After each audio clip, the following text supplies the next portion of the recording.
Après un score très haut du Rassemblement national, 31,5%, aux élections européennes, ce dimanche 9 juin. Emmanuel Macron a décidé de dissoudre l'Assemblée nationale afin de laisser aux Français le choix de leur avenir parlementaire. Une décision soudaine qui n'a pas manqué de faire réagir les internautes.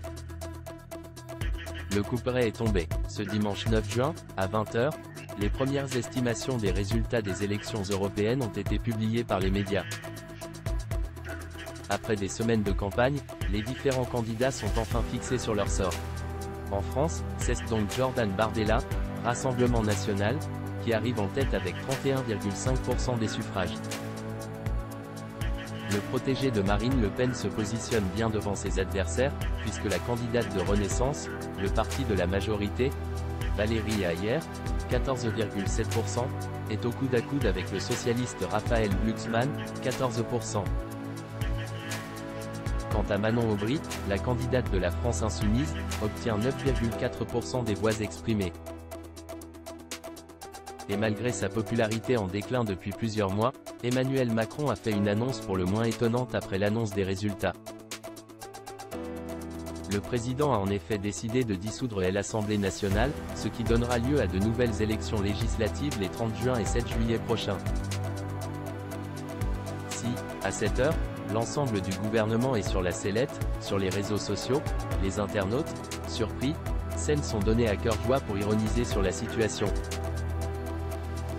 Le Gugus et zinzin. À coups de mèmes, de gifs et d'autres biais humoristiques, sur X, les internautes n'ont pas lésiné sur les posts en cette soirée électorale. Beaucoup mettent en avant la décision quelque peu farfelue de notre président. Bon ben là ça se voit quand même, ça crève les yeux, le Gugus et zinzin. Hashtag Macron est cinglé, c'est un fait, on n'en est plus aux allumettes. Hashtag Macron c'est le mec qui joue avec des missiles dans une centrale nucléaire. D'autres soulignent la manœuvre politique et la tactique d'Emmanuel Macron, il m'épate le gamin, je ne pensais pas qu'il prendrait le risque de se payer une cohabitation de 3 ans avec Le Pen, pour éviter qu'elle gagne en 2027. On voit bien le machiavélisme de hashtag Macron, je suis sûr que hashtag Macron est en train de nous la faire à l'envers pour un 3e quinquennat. En tout cas hashtag Macron a réussi un truc ce soir, on parle plus de lui que de Bardella. Enfin, certains ironisent encore sur la possibilité de voir Marine Le Pen devenir première ministre si le Rassemblement national arrivait en tête des élections législatives, c'est donc ça le multiverse?